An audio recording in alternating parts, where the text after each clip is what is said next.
I want to get to your eye on health tonight. It is live. We are talking about the importance of keeping your bones and your joints healthy, something you may not be thinking about right now, and also weight loss drugs. How do they impact surgery? We've got Dr. Nwannunu, who's an orthopedic surgeon. Thanks so much for being with us. Of course, thank you for having me. First thing I want to ask you, for people who have no idea what an orthopedic surgeon does, tell us what you do day to day and why is it important?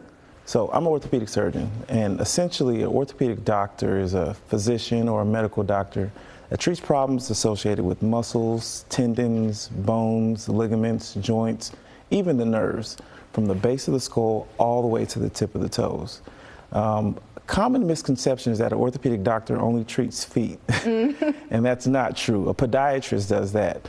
Now, orthopedic doctors can specialize in areas of interest. Mine specifically is hips and knees, so I do hip and knee replacements, but orthopedic doctors treat all of it. And something I want to ask you about, because I read this or saw this somewhere, you also do some trauma response work, right? And Correct. You actually were involved in some of the Allen Outlet Mall shooting victims. What was that like in terms of just seeing the impact of that on a body and thinking about that from a doctor's perspective? So that was probably one of the most impactful weekends of my life. And an orthopedic trauma doctor takes call, so we do car accidents, falls, sports injuries, somebody just tripping at the grocery store. But we also do high trauma, high energy trauma, like gunshot wounds. And I unfortunately was, or fortunately, was the doctor that was on call that weekend. It was a mass shooting, multiple patients came in. Every single operating room was full. And what a lot of people don't realize is, you hear about the casualties, you hear about the people that died, but you don't hear about the people that lived with life disfiguring injuries. And the amount of, damage I saw to the bones looked like bits of sand, you know, and it was very difficult. It's something that takes a lot to process. We actually interviewed one of the survivors, I did, and just him describing what that was like to try and get up every day with fragments still in your body. So we appreciate you being there, Thank you. On the front lines of that. You do represent less than 2% of Black orthopedic surgeons nationwide. I'm sure it's even narrower here in the DFW area. Can you just share what your career journey has been like and what that representation feels like in this field? Well, it's been challenging at some points. I'm someone that welcomes a challenge, and I think I thrive under pressure. So, I was able to get through. But as you can imagine, it's very few people that look like you. There's things from cultural challenges to racial challenges, and it's not just including your peers and colleagues, but this can include a patient.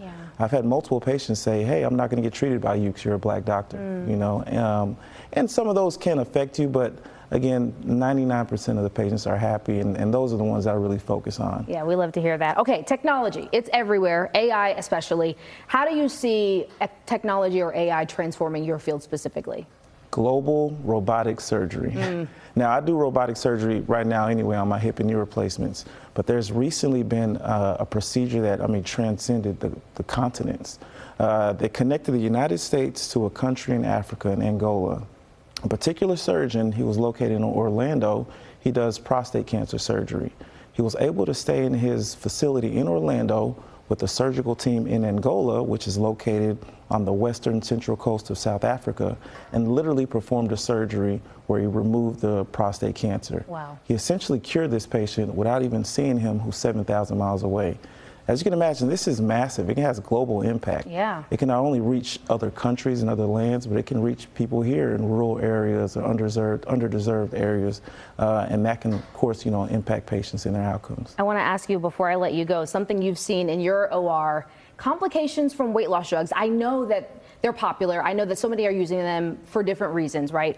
What are the risks of patients not stopping them ahead of surgery, and how do we stay healthy if we have to go under the knife? Great question. Weight loss drugs are probably the hottest topic right now. Everyone's on them, all the celebrities, and it's a good medication. I'm a proponent for it. I represented a campaign that supported these weight loss drugs. The common names you hear are Ozempic, Wegovy, Trulicity, etc. Now, as a surgeon, where it comes into my practice is that any surgery before the night before surgery, you want to be what we call NPO, or you want to fast. That's because you don't want anything in your stomach that can cause you to regurgitate during the anesthesia. these weight loss drugs as a mechanism actually slow down the emptying of the food from your stomach. And it can slow it down much longer than the expected 8 hours. Unfortunately, if you don't stop it, for us, we recommend about 7 to 14 days. It can cause complications like regurgitation, infection, pneumonia, and as you can imagine, that could prolong your hospital stay.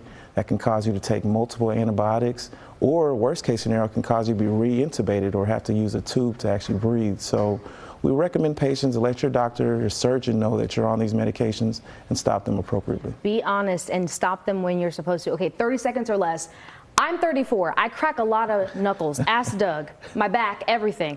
How do we keep our bones and joints healthy? Like, what can we do day to day? So the first thing you can do is lift weights. Okay. Resistance training is the best for your muscles, and if you can imagine, the bones attach these muscles. Yeah. So strong muscles mean strong bones.